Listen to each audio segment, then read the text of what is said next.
Ayan, magandang araw mga ka-vlog. Good morning sa inyo. Dito naman po tayo sa Santo Tomas, Batangas. Barangay San Antonio, Phase 3.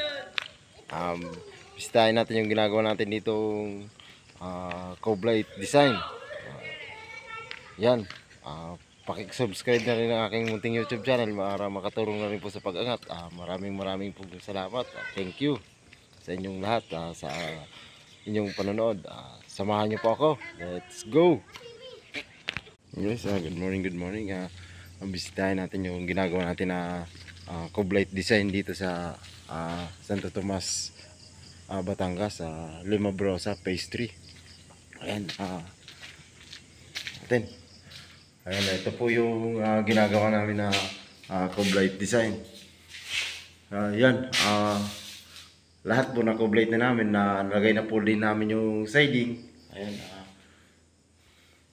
ito po yung pinaka ano dito. Ayan, Coblight na yan, na nilalagay na namin. Dito, iba naman yung size ng Coblight niya. Bali, 30 dito sa gilid. Dito naman sa design na Coblight na nilalagay namin, 24 lang. Ayan, nakapag-framing na po kami. Nilagay na rin namin yung siding. Yan, nilagay na rin namin yung siding. Yan. Ang inuuna namin ilagay sa pag nagumagawa kami ng Coblight, ang siding sa loob bago itong sa labas. Ayan, bali yung ano nito, maliit lang, gis lagi yung loob, tapos ito 7. Ayan yung lapad ng Coblight na ginawa namin. Ayan.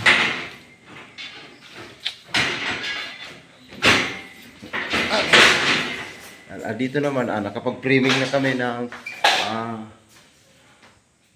nakapag-framing na rin kami ng high ceiling. Dito may Coblight pa rin dito. Paikot. Magkakalat na naman. Ang dami na kaka-Coblight dito. Halos lahat po ng kwarto may Coblight. Okay, ayan. Dito hindi pa namin tapos kasi mag-aasintada pa dito. Bali may dalawa pa kaming Coblight na ilalagay dito na design na Coblight. Hindi pa po namin nalagay kasi may asintada pa dito na CHB. Yan. Dito naman sa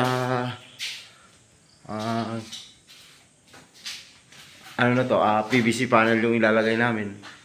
Wala pa, huli na namin yung ilalagay pag tapos na mapintura, saka namin ilalagay yung PVC panel.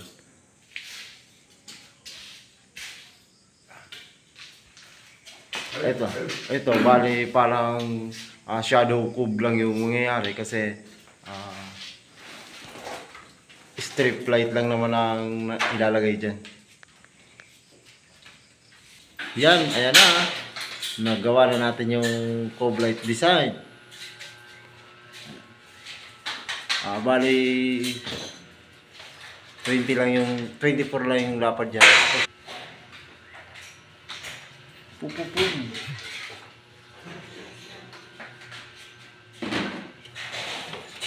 Yan na yung ginagawa namin ng Coblight design. Parang shadow cube.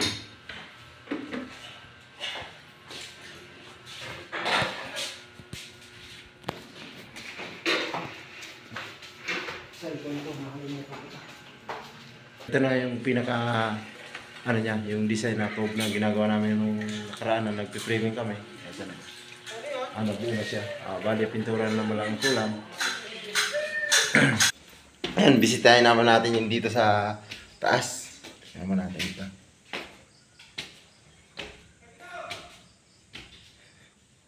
Yan, ito sa giniba nung nakaraan, in-adjust lang dito yung asintada. Yan, napalitadahan na rin. Okay na, tapos na yung palitada. Nilawakan yung CR. Dito naman, yun. Lagay na yung Coblight niya. Design. Okay na siya. Yung simpleng Coblight lang to. 25 lang ang lapad. Pintura na lang din ang kulang.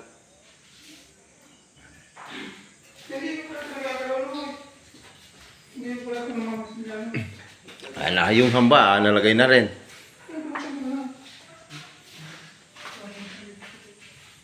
Andito rin sa master bedroom, nalagay na rin yung cove light niya. Halos lahat ng kwarto may cove light. Yun ang gusto kasi ng may-ari na kaya yun, may mga cove light siya. Dito sa taas, ang cove light namin, 25 lang ang lapad. Ayan, kung nakapansin nyo, buo na yung cove light.